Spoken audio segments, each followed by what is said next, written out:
I'm going to dive to win us a penalty. Today, I feel Suárez. Whoa! I'm gonna dive. Yeah.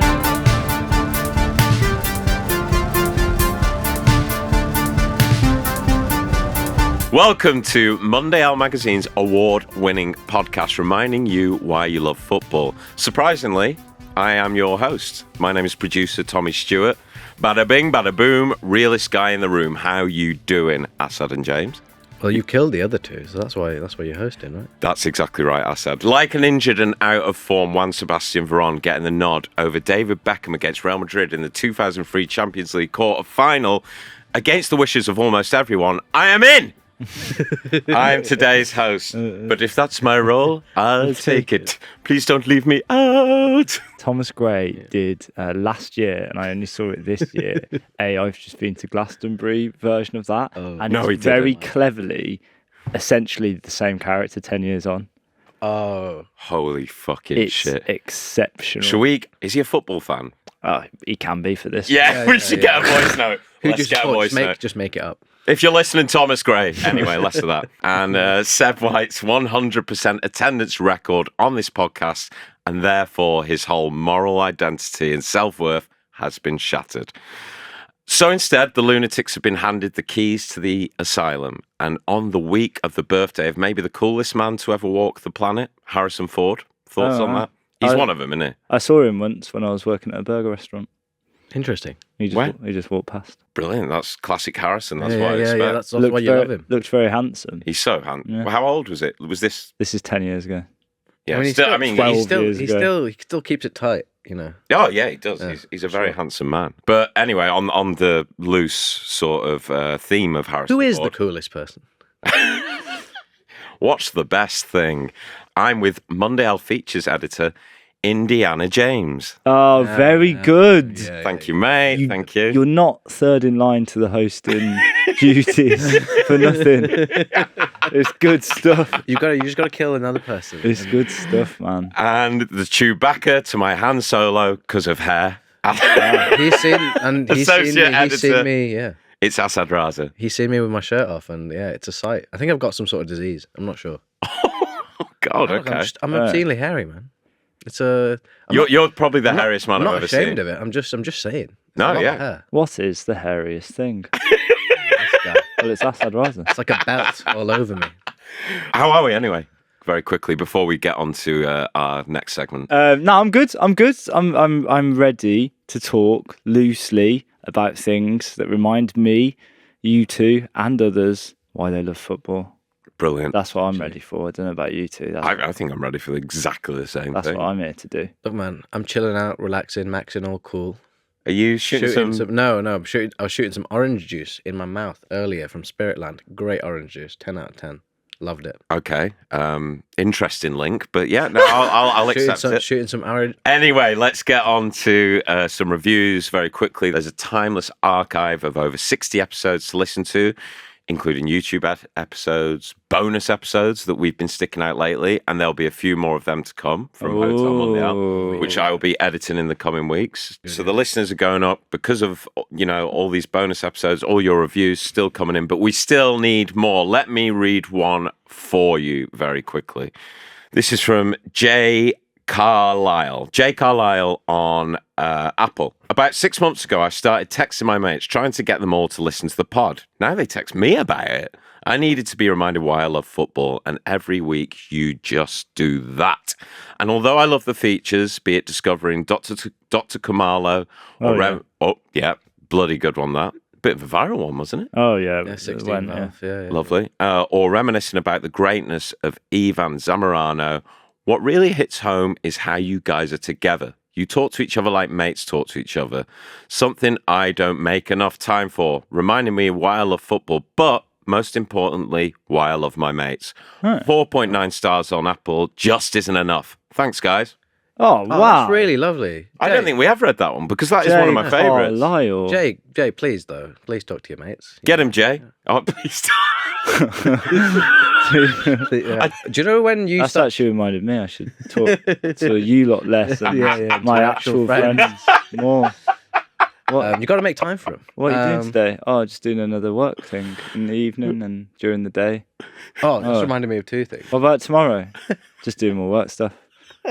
Oh, yeah. But that's a very, very lovely thing to say, Jay. And thank you. We'll carry on being friends, maybe.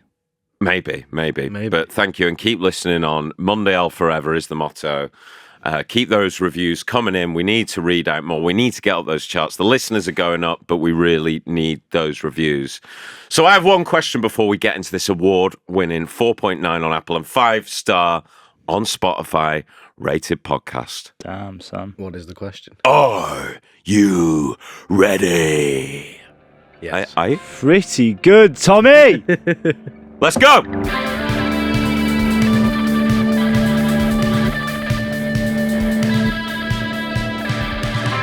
Okay, before we get into the meat and potatoes of the episode, which is your adventures in clublands. Your adventures in clubland. And to be honest, today it's just that. And then ins and outs. If you've listened before, you know how we do this. But for now, we are starting with Seb's Faults, or Seb's Fault, or Seb's Vault, a segment name that would make little to zero sense if this is your first time listening to this award-winning podcast, and it's where we look back in time at things that have happened that might interest us, footballing or otherwise. Have you got a better name? No, you got a better name? No, it's a good name. Seb's fault. Yeah. We'll stick with it. He's just no longer with us. That's the main fault, really. He's just not here. We miss you, I Seb. love the implication of Seb, he's no longer with us. Come back. Let's go through a few of these. Today or this week, in 2006, Juventus got relegated and they were stripped of their Serie A titles following that whole mess, that whole scandal there. What I want to know... Calciopoli. Top tier There you go. cheating. Top tier cheating. Yeah. So what I want to know from you guys is, have you ever cheated in anything? Any games, any sports? Whether you got away with it or not, just have you ever bent the rules? I've cheated someone out of a prize in primary school. So like in primary school, we used to get like the best performing student would get a prize. And it was like this like little like pocket radio thing. Yeah. But I was so annoyed. It looked so cool. It looked so cool. And I was so annoyed that I didn't get it. That like the teacher put it in the girl's locker, like the little like drawer thing that you put it in. To give it her so she could take it home and announce it. Yeah. But before she could announce it and tell the girl she had won it, I had stolen it, hidden it in a different place in school. You stole something. Yeah. Stole the prize out of a little That's girl's not hand. cheating. No. That's theft. That's theft. That's just being a criminal. That's straight criminal activity. That's it's a felon. And then maintained my subterfuge all the way home. That's Jesus. I am a terrible, terrible liar. Ask Owen or ask my mom or ask the two main figures of my life that you lied to. Yeah, that you have to answer to. Like if I'd been out late and my mom said, "Where have you been?" and I'd say, "Nowhere, I just walked home." I reckon it lasts 15 seconds before I go, "Oh no, actually, Mom, yeah, I was around so and so's house." And I'm terrible at lying. So cheating isn't really in my... I'm very competitive. I'm very competitive with myself. Not necessarily against others. I'm very competitive with myself. So if I'm playing tennis, I get angry at myself. Not necessarily against the other person. But very, very recently... Oh, yes. This is what we're going. Very, very recently, we were playing a football match against a team that are way, way better than us in the league that are playing on a Thursday night. Yeah. And it was against a team that, let's just say, there's a little bit of something else, and a little bit of extra, rivalry. A little bit of rivalry, and our gaffer, captain, goalkeeper Dan Smith had really got us riled up for it, and we were playing like a low block. Yeah. Anyway, just before the game, I was sort of looking at them, and they were annoying me, the opposition. I just looked at Dan and was like, I'm going to dive to win us a penalty. Oh my God. Did you? Yeah. I was like, today I feel Suarez. Whoa. I was like, I'm gonna dive to win. Well, it's also the day that Luis Suarez signed for Barcelona in 2014. Oh my God. Such synergy. Channeling Louis. But yeah, no, I didn't in the end. You did? Okay. I didn't. Oh, you did? I'm a terrible liar. I don't know. I'm a terrible liar. But I got it in my head that if the opportunity arose, I was going to dive. Wow. My favourite dive is actually, you know Michael Owen in World Cup 2002? Yeah. Against Mauricio Pochettino. Yeah. Pochettino, where it felt like, it was almost like in Mike Bassett, where he intentionally does the hand of God. He basically combines the hand of God and the run from that 1986 England-Argentina game in one. It's almost like that because 4 years earlier, and obviously it was Beckham who scored the penalty. Obviously 4 years earlier, redemption. Beckham had been sent off. It was a great little redemption arc. And that is one of the times when I really advocated a dive. It was, to be fair, these days, it wouldn't even be called a dive. He left a leg in, really. These days it'd be a yellow card. Anyway, that's... quickly, my cheating story. I cheated on a shorthand test at university because it was the only thing I failed in second year. And then I'd have to redo the whole of second year of my journalism course if I didn't pass this test in the summer. Had to, spend extra money on it, get a fucking train up to Sheffield just for the day to do this test. Me and the teacher really didn't get on. We used to just argue, and I stormed out a couple of times because she didn't like me. I kept saying shorthand's pointless, and she was like, yeah, but you're on this course and it exists, so, you're going to have to deal with it. She was right. But it was the summer. I didn't want to revise for it over the summer, revise shorthand. So I wrote down all the symbols on my arm, waited every time she looked down, quickly got my sleeve up. Everyone else finished in about 20 minutes. I was there for the whole hour and a half, just me and her waiting until the end. Every time she looked down, looking at the fucking answers on my You should get them tattooed on your arm. Yeah. No, mister, these are just tattoos. I feel sick admitting that I was going to take the dive. But the thing, okay, so, it's a safe space. I actually didn't. I did not do the dive, but after the game, no, you shouldn't feel sick. After the game, because I know a couple of the guys who play for this team, and one of them didn't play in that game. Even then, he said about me because I had my hair up in a little bun because it was a bit longer then, and he was like, "Oh, they told me." What did he say? Yeah, the lads told me, who was that one with the stupid ponytail? He was whinging all game, and he missed 2 chances. You should have fucking dived. Yeah. You should have dived, James. Anyway. Maybe I will tonight. Oh, yeah. Also today, or this week in football, in 1982, Italy beat West Germany 3-1 in the World Cup final. Obviously, that is well remembered for Tardelli's emotional, expressive celebration. What are your favourite celebrations? It doesn't have to be an emotional one. Just top your head. What football celebrations do you like? Or even, what would you do? If you scored for your club in an FA Cup or Champions League final, what would you do? So, connected to Italy, when they scored in the last minute against Croatia, the celebration where you just run away from your teammates. Yeah. That's my number one. They all want to dive on you. They all want to go in the huddle, but you're just off. Yes. You're running away from them like a streaker. And they're all the security, just like That's what I'd like. I'd love to just take it. I mean, also, Adebayor. Oh, yeah. Even as a Man United fan. Oh, what a glorious moment. He was running so quickly. His hair was like behind him. His shirt was bouncing up and down on his back. A chair at him, yeah. It was like lobbed a... I don't know if they threw a chair. It was a garden chair. I'm not kidding. In the video. You can get the video up. I'm 99% sure that someone threw a chair at him. How did they get that in the ground, Asad? I don't know. Yeah. Like a picnic chair? Yeah. Okay, I've got to check it quickly. I think you're wrong, Asad. I might be, and I'm also willing to admit it. But maybe this is a weird Mandela effect. If you're wrong, I'm not. If you're wrong, you should just die. Just leave. Oh yeah. Adebayor is. We're just gonna watch him score the goal. Just watching the whole match. Yeah. There we go. Get there. Sorry. He's running clear of everything. Look at him. Look how far he has to run. 110 yards. It's almost like he's limping. He just can't wait to get there. He cannot wait to get there. He's shaking his head. Real absence of picnic chairs on the pitch. Yeah, go fuck yourself. Right. Go fuck yourself, James. Go absolutely fuck yourself. Go back. Look, I'm never fucking wrong. It's a stool, but there wasn't an implement. He's, she's, and theys, whoever you are. This is staying in. Raza. This is staying in. Yeah, it might have to now. It's there. It's a little fucking It certainly stool thing. It's the photographer's chair. There you go. There you Photographer go. or steward's chair? Well, we've solved a I crime can't believe there. the photographer threw his chair at him. We've solved a mystery. Maybe not for the landscape of football, but maybe a mystery in Asad's head. It was just something I really vividly remember. I was like, "What is that on the?" But I didn't know what it was. Up until this moment exactly when James explained it. Jesus Christ!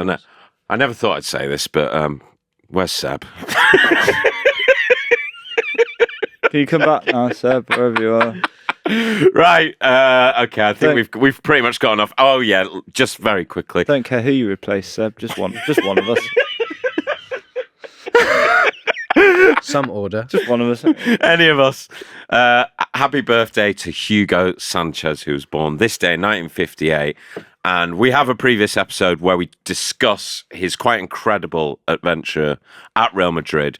It's called One Touch is All It Takes. And we've got that big back catalogue of episodes to listen to.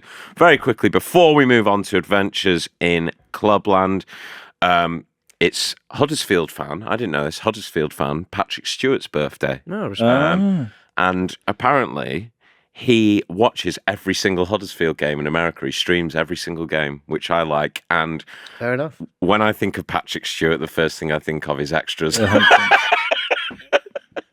Scrambling around trying to put all their clothes back on, but it's too late, of course. I've seen it all. I've seen everything. And then I'm playing a sort of James Bond character, and I'm in Iraq, and I've rescued some hostages, all women. They're all women, and I'm in the helicopter driving them out of Baghdad, and they're all in the back, and I can see them in the mirror, and all of their clothes are sort of rotting off. And two of them are kissing, and they're sort of scrambling around trying to put their clothes back on. But it's too late. You've seen everything, haven't you? Yeah. Everything. I put this in just so because I assumed you would know that, James. Amazing, thank you. That's all I needed, right? Okay, I think that's enough of Seb's vault. Let us go and take a little adventure in Clubland, shall we? Adventures in Clubland.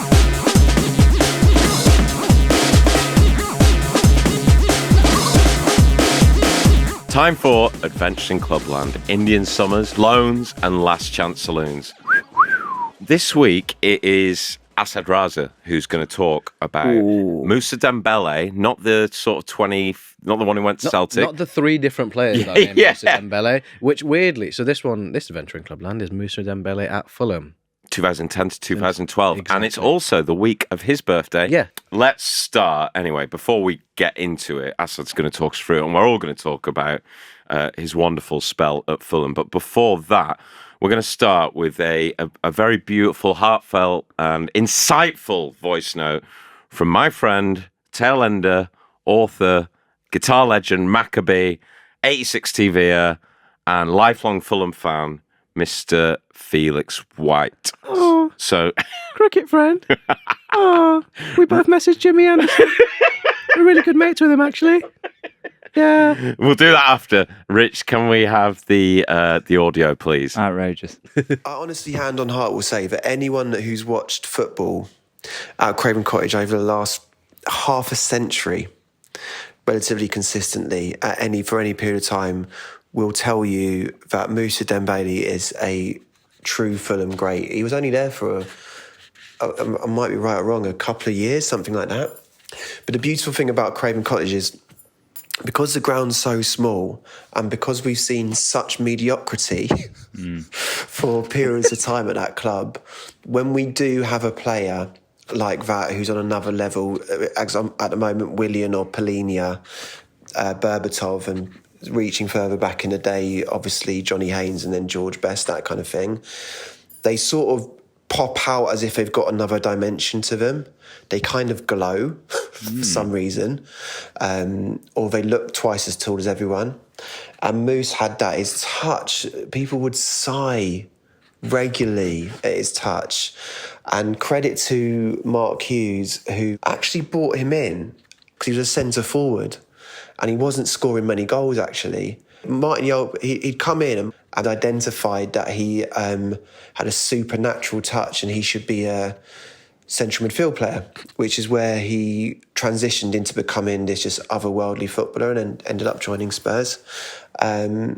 his highlights reel is unbelievable, immaculate. When I do the Fulham Fix podcast, anybody who played with Moose of Fulham players will all say playing with him every day, most gifted footballer you will ever see. One of the misinterpretations sometimes of a player that is so talented in midfield that's got can stop the ball on their feet and is just so liquid is that they maybe like get nudged off the ball or aren't strong. You know what I mean? You always sort of counterbalance it because it's too good to be true.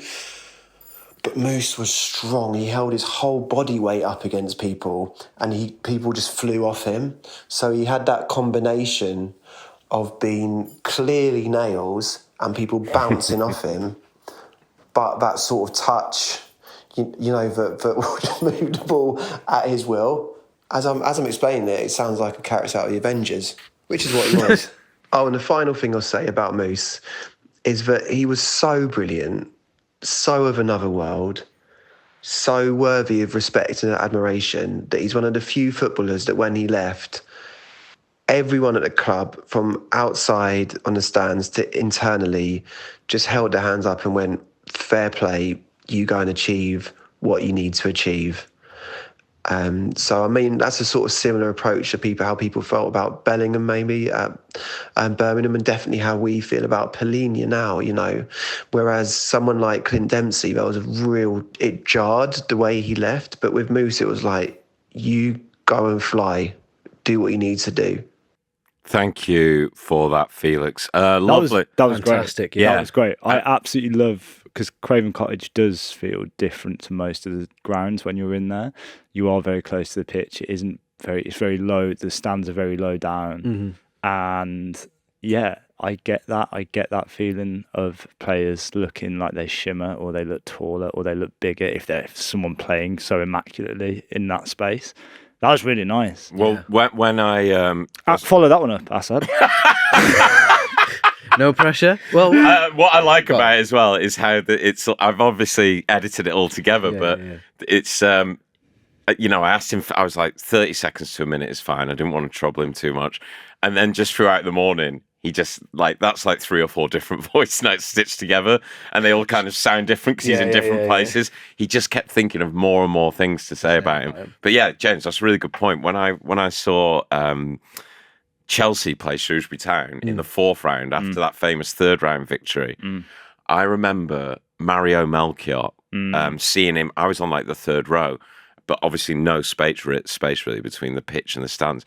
I just thought he is the tallest person and the biggest, muscliest, like just most impressive person I've ever seen in my life. Even Zola looked kind of big. It's weird that. I also loved the collective sigh of relief when he did certain things, because Wolves had that with Neves. Ah, yeah. Neves would play a pass or bring the ball down or win the ball back, and they would just be like, yeah, this is interesting. It's something I want to talk about as well. Asad, sorry. Take us there, Asad. We'll take us there. But judging what you said and then what Felix said, like when I spoke to that Bolton fan about Jay Okocha, and he was telling about like how JJ was strong and skillful, and because when you're a newly promoted team or a team that struggles in the Premier League, like you need that player who could give you a bit of time to reset, readjust, give you that breathing space. It was really interesting, and like then you hold like as a team as a fan of a team that doesn't really see the types of a player like your Mousa Dembélés, your JJ Okochas, your João Palhinhas. Yes. You hold on to them so much more. And he was there for 2 years, but like those memories will just last forever. I thought that was really sweet. Yeah, and it's interesting you say Okocha because Mauricio Pochettino, who I mentioned before, actually compared him to Okocha. He said in terms of sort of players he has either managed or played with or against, he compared him to Ronaldinho, Maradona, and Okocha. Which not bad. Not fucking bad. But anyway, let's go from the beginning, Asad. Okay. Let's go, where he signed from. Let's go linearly, and then we can talk more about him as a player and why we love him. I mean, he came from AZ Alkmaar. He won the league twice at Alkmaar, I think. Oh, really? Yeah, managed under Louis van Gaal. Was it? Yeah. Oh, that that Louis sort of comeback era, wasn't it? Yeah. Louis van Gaal's revenge tour. Yeah. At AZ. Yeah. Louis van Gaal's army. Yeah, Sorry. he got injured a few times at AZ, but I couldn't not. It's not an impressions podcast. Oh my doing god, it. the last episode really was. But maybe it is. Maybe that's what we do best. but then yeah, like he was considered one of the best players in the Eredivisie. Yeah. Right, and then Fulham signed him, and then yeah, maybe it was because he was so big and so strong. Because I'm pretty sure they played him as a winger in Alkmaar.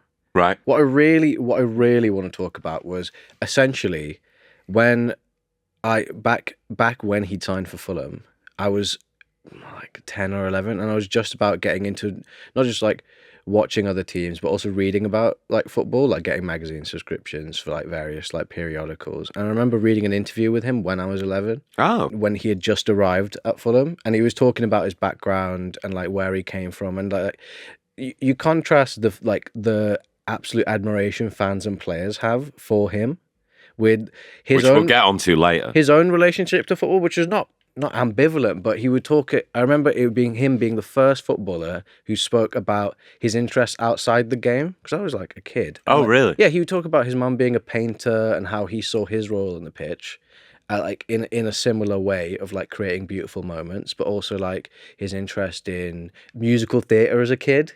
He was really into musical theatre, really into playing. He plays the acoustic guitar in his spare time, and I was like, that's such an interesting. Is Mousa Dembélé, are we saying he's the guy at the party at afters with a fucking guitar? Ukulele, serenading No, Julie. I think he's way classier. He's way Yeah, too. yeah. I can see him with an acoustic guitar. Yeah. He's But gap tooth and Yeah. whistling. he's a handsome man, isn't he? Yeah, yeah, yeah. Really fucking really handsome. gorgeous. Yeah. And then Go on, I mean, I and then love this. watching Carry him, on.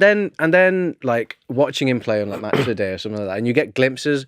You only have, especially because I didn't watch him every single week. You only get glimpses of him. But I just remember, especially at the time where Manchester United's midfield wasn't very good. Well, And he would always have a blinder against us. He was a player that I just desperately wanted us to sign. A player that could like, he carried his own like little pocket of time around with him. Never hurried, never flustered. And those are always my favourite players.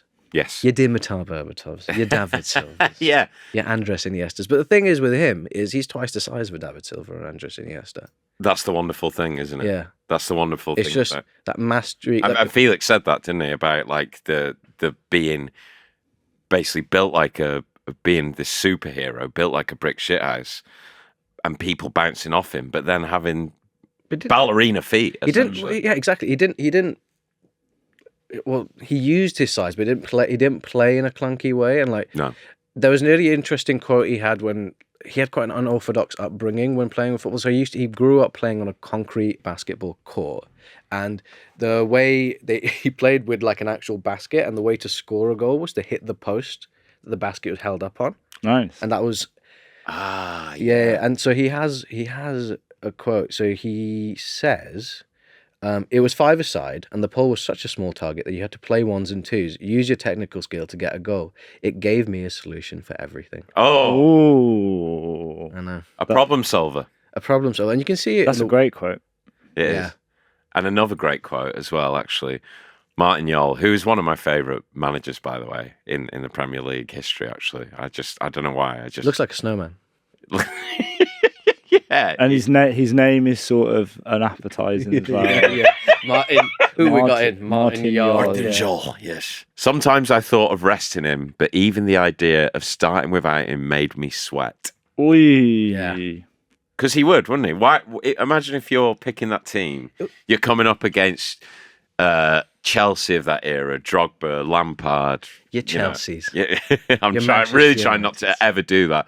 There's Big Seb. He's just arrived in Oh, Spiritland. he's who? Yeah, I he thought I gave us a smelt big- something. He gave us a big wave. I thought I smelt something. Anyway, imagine, picking a team and just seeing him sat there on the bench. Why would you? Why would you? It's just You wouldn't. Yeah, the dependability and like reassurance he gave. I was watching clips on clips of him to re-familiarize myself with how he played, because I've always got a vision of him in my head, like elegant, first touch, etc., etc. But just watching him, he scored a solo goal against Spurs actually, which was voted Fulham goal of the season. I'd recommend everyone watch it. It just way picks it up, bounces someone off him, and then just the way he strolls with the ball it's almost like he's walking as he's like it's just one foot in front of the other, and he's just moving almost glacially past players, and then he'll take a shot. That's a great way of putting it.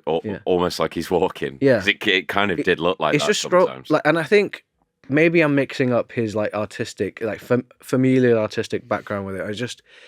He to me always seemed like a sort of painter, or like the ball and the pitch was his canvas, and like he would use it to express himself. But like that was it. He played for beauty, and that was it. Brilliant, mate. James, what do you because I am going to get to. I'm going to conclude this with some quotes from. It's almost like those. Yeah. It's almost like those. Those Facebook collage of La Liga players talking about Paul Scholes. Yeah. You don't know what's fake or real, but these are all double checked and they are real. But before that, let's. He's my kind of player. Yes. Again, that's what I thought. I like players who like to do beautiful things or try beautiful things. He really, really reminded me, because I remember watching him those 2 seasons, and I really remember that solo goal as well. It's brilliant. He reminded me of a young Steven Gerrard. The way that Gerrard, when he first started playing, he was so box to box. He'd run so far with the ball. Players would bounce off him. Again, Gerrard's quite tall, and then he did have really quick feet. Gerrard obviously sort of reverted back into more of someone who would dictate from sort of a central role. But when he started playing on the wing, didn't he, Gerrard? When he first started playing at Liverpool. Yeah, I think his first ever game was fullback, and then up to the Houllier put him on the wing. Yeah. So and you watch a young Gerrard play, and it's quite similar to Dembele. Constantly people bouncing off him, constantly dragging the ball forward. Really, really. So that's what he reminded me of. Definitely when he started playing. And I love what. So go back to what Felix said, that feeling of when your favourite player or your best player leaves, and it's how they leave, which sort of dictates your memories of them. Because I remember going back to Joleon Lescott, when Joleon Lescott left Wolves to go to Everton and then Man City, obviously after that. But he was the greatest player that we'd seen, and everything was easy for him. And when he left, we were just like, you need to go and do your thing. Yeah. I can't wait to go and watch you explode at a bigger team. I can't wait to watch you sort of evolve and become a grown man elsewhere. Love that. So I do love that what Felix said about Dembele. A quick link on just what you were saying there, James, on how people leave. I was just reading through the forums and things like that, purely based off what Felix said. And it's interesting because he did mention Clint Dempsey, who left for the same club, Spurs, in the same summer.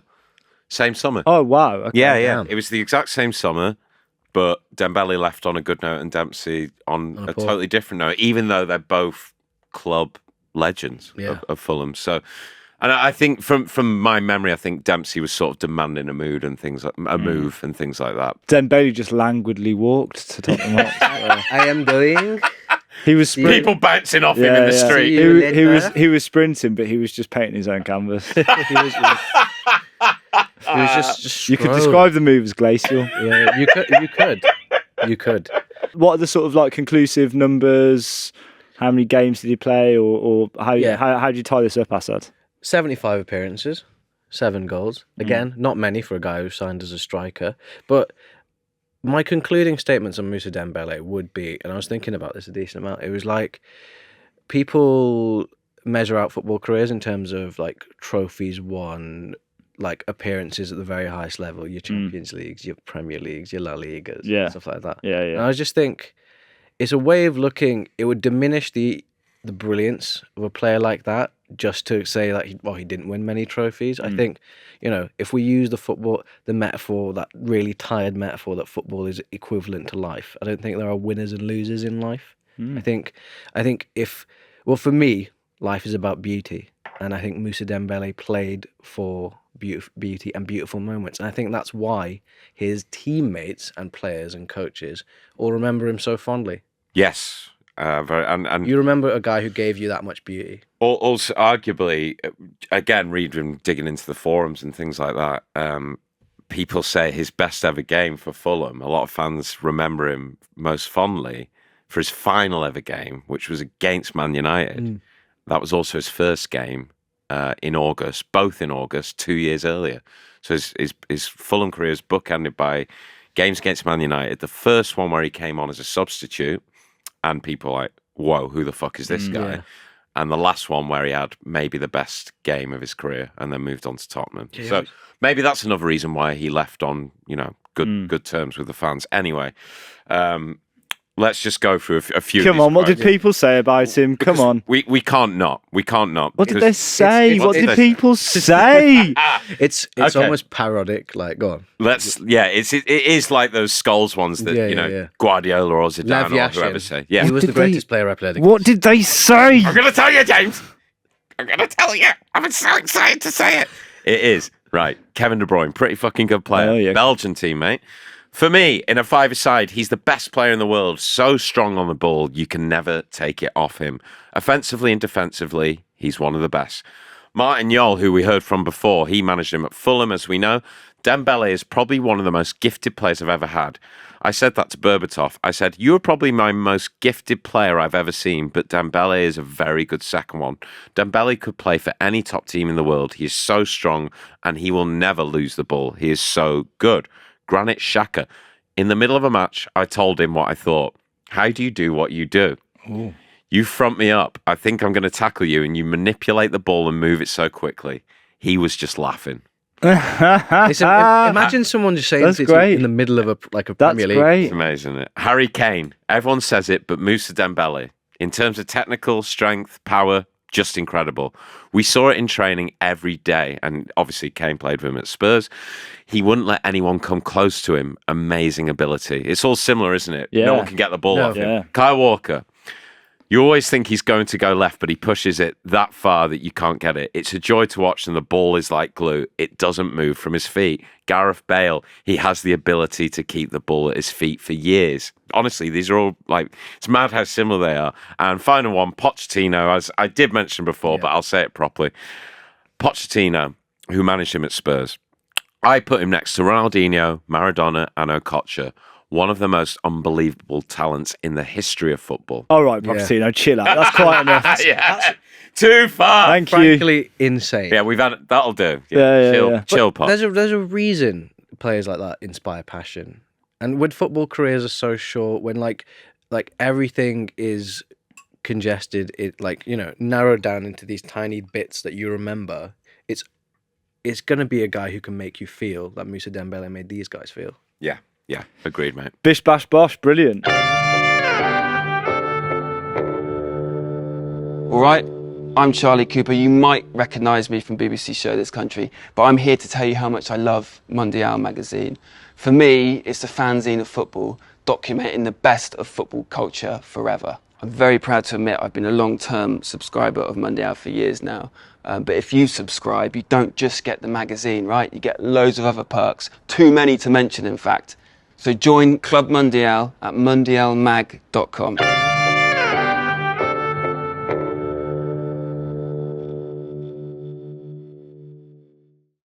Welcome to Ins and Outs. It's where we, every week, well, you know the bloody score by now, but every week we will do our football ins and outs and our non-football ins and outs. Ins and outs are just stuff we like or don't like this week or any time, really. I'm going to start with, let's start with football because the non-football ones are funner, let's face it. Asad Raza, what is your football in this week, Mine mate? is watching players you'd forgotten about completely. Oh, okay. Yeah. Who like Mousa Dembélé? Like Mousa Dembélé. Yeah. Well, I was watching various Euros games, like a Switzerland, Italy was on. And I was like, oh, is that Ricardo Rodriguez? I remember when he was linked to Manchester United every summer for 5 years, and he was still going, still kicking about. Yeah. I remember Briel Mbolo. You remember Briel Mbolo, football manager legend? Yeah. Signed him Yep. every summer. Yeah. A former wonder kid.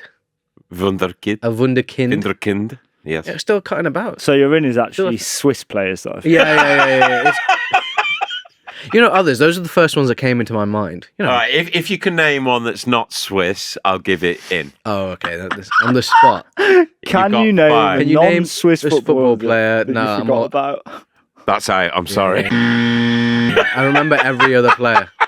I gave you 5 seconds. I love you, and I don't think I've ever given an out when I've hosted, but I just needed someone other than There's a first time for everything, Tommy. James Bird. What is your football in, my friend? New season started recently. There was a new team in the league. We thought, let's have a little look who they are. Found their name, typed it in, see that they played in another league close by, nearby. How long have they played in that league? 7 years. How many games have they won? Found out their percentages. Had a look at the players. Had a look at the players that they'd registered. I know him. I've played against him before. That's Maka there. Yep, he's going to be playing as well. Fucking hell. You're not spying on them in training. And the best thing is, so we played against this team before the game. We look quite shit. We all look like me, a bit scrawny and shit. I've played with you. One of them said before the game, looking at us, just went, I reckon we could go unbeaten the whole season. 60 minutes later, 7-1 down. They weren't saying that anymore, were they? But what's good is that their centre half was like, talking about researching new opponents, their centre half halfway through just went, God, yeah, we did have a look at how you'd done in previous seasons.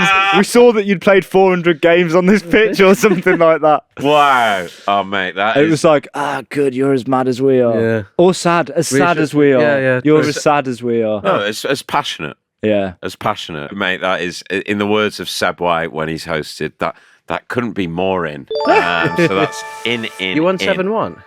Yeah. Mad. Well, that just proves my thing. If I had 11 James Birds, I could win the Champions League or set up a killer football magazine. One of the two. Anyway, very quickly, I'm going to try and... There will be a reel out by now, hopefully on Mundial or my Instagram, depending if it gets approved or not. But there's nothing foul in it. But mine is very quickly. I'm going to try and summarise it in about a minute. The journey there, get into the game, get into a football game. So, my in is the journey there. Fucking hell, James, it's time for me. I've got a minute. All right, okay, give me from... Yeah, I'll reset. My in is the journey there, and that is getting to the game. I had tickets, me, my brother, and my best mate had tickets to England v Slovakia in the second round of the Euros. We get to Manchester Airport. We're going via Amsterdam. The flight to Amsterdam gets cancelled by EasyJet. We're like, shit, what do we do? My Seat Ibiza is on its very last leg, so we said we've got to get to the Audi at my brother's house in Liverpool. So we leave the airport, we get to my place, we drive over to the Wirral, and then we get in the Audi, and then we're like, we don't even know if we're going to make this ferry. Let's book a ferry for the morning. We book a travel lodge whilst we're driving. We get 4 hours sleep at the travel lodge, get there about 1 a.m. Wake up at 5 again, sleep for between 1 and 5, wake up, get the ferry, and then we have about 5 hours, 6 hours to get to Gelsenkirchen. Jesus. We drive across 5 different countries. Those countries are England, France, Belgium, the Netherlands, and Germany. All the good ones. At one point, we switch from Google Maps to Waze because the time is incrementally going up on Google Maps. There is a fork in the road. We switch to Waze very quickly, which says, take this one. We then drive adjacent to 3-4 hours of fucking traffic. If we hadn't changed the Waze, with my brother just suggested, if we hadn't done that, we wouldn't have made the game. We get to our Airbnb in Bochum with an hour before kickoff, and we get a taxi there half hour before kickoff. I'm having a lovely non-alcoholic beer outside the stadium, and we watch Jude Bellingham score one of the great England goals. That's wonderful. Respect. Woo!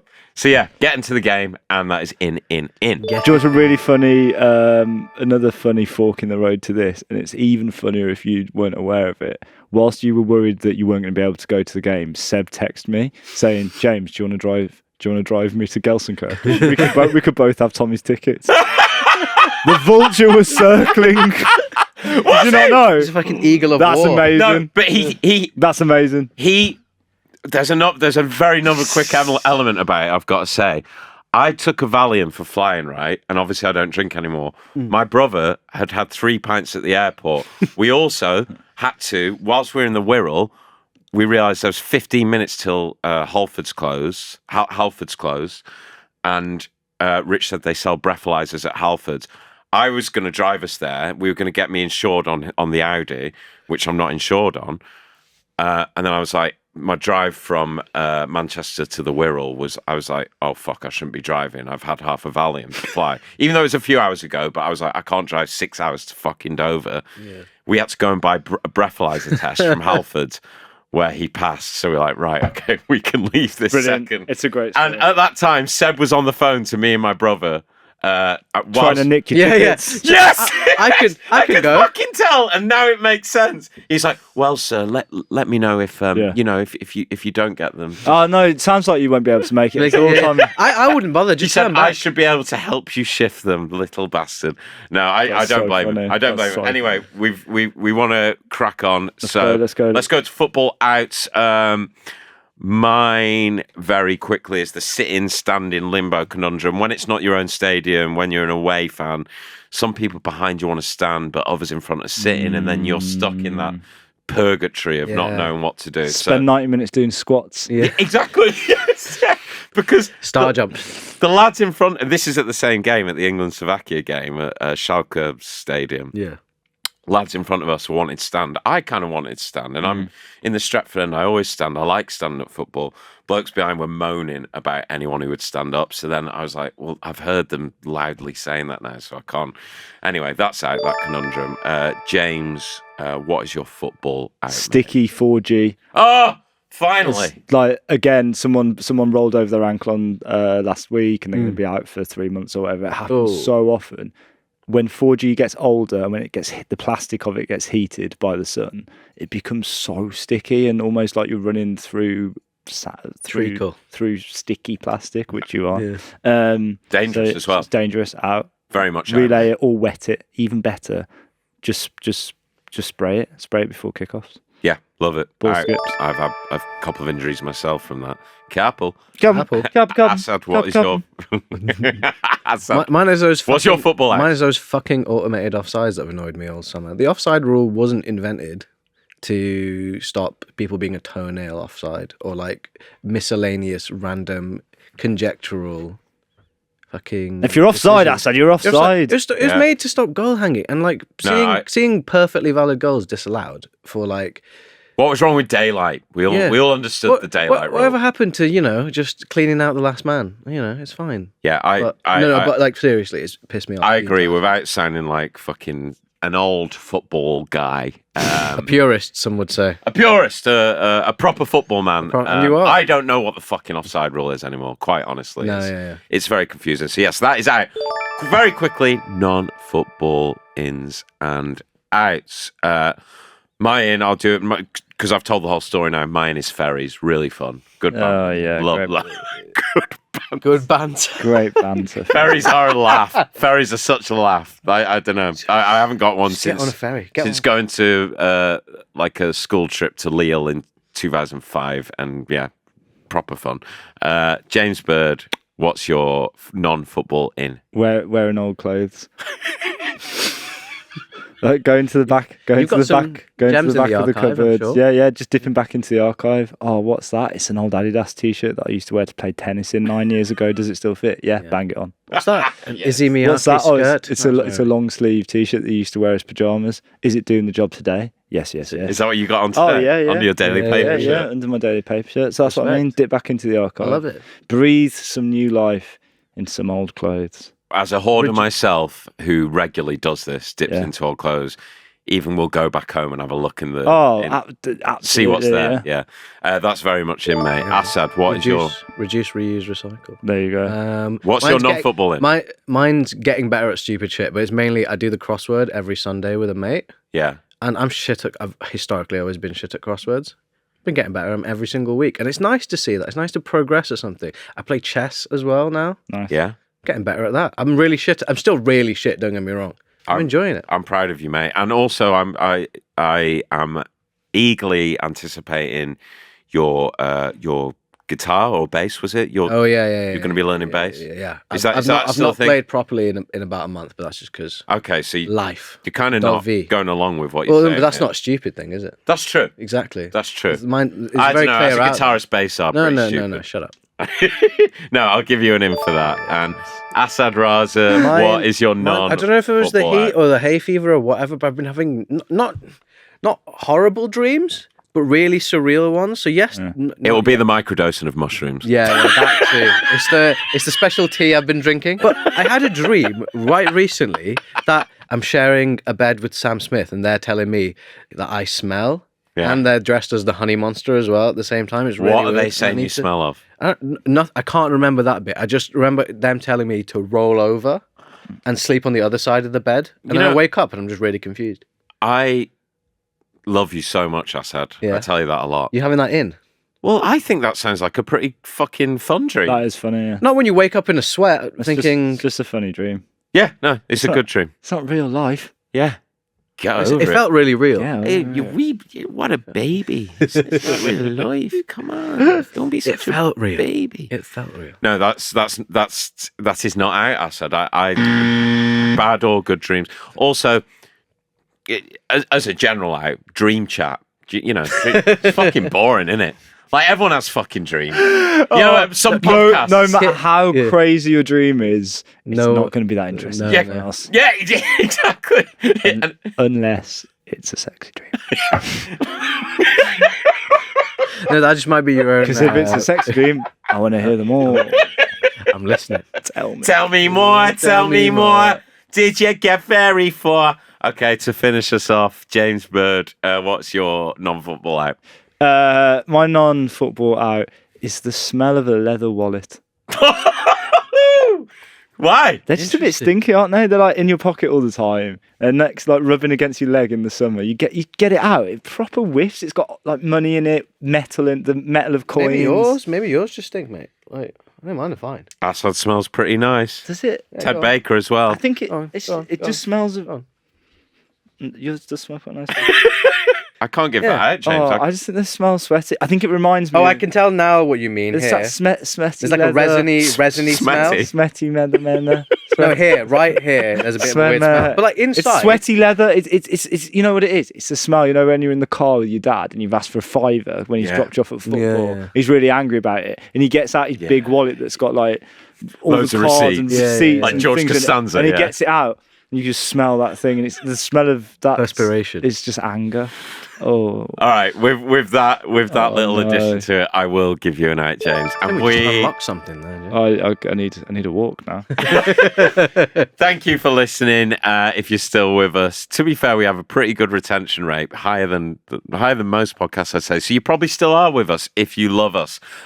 If you do love us, there are literally thousands of you, thousands and thousands who listen every week who still haven't given us a review. So please do that. It will really help. And yeah, that was fun, I think, guys. Thank you very much. That. Oh, I enjoyed it. And thank you, Felix White, for the voice. Thank you for your precious time, Felix Thank White. you. We know it. Hey!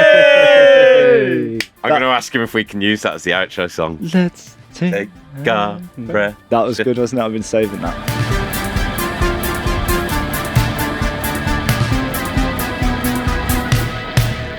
Reminding You Why You Love Football is a Mundial and Football co-production. Produced by Tommy Stewart and Seb White, hosted by me, Owen Blackhurst, and recorded on the run.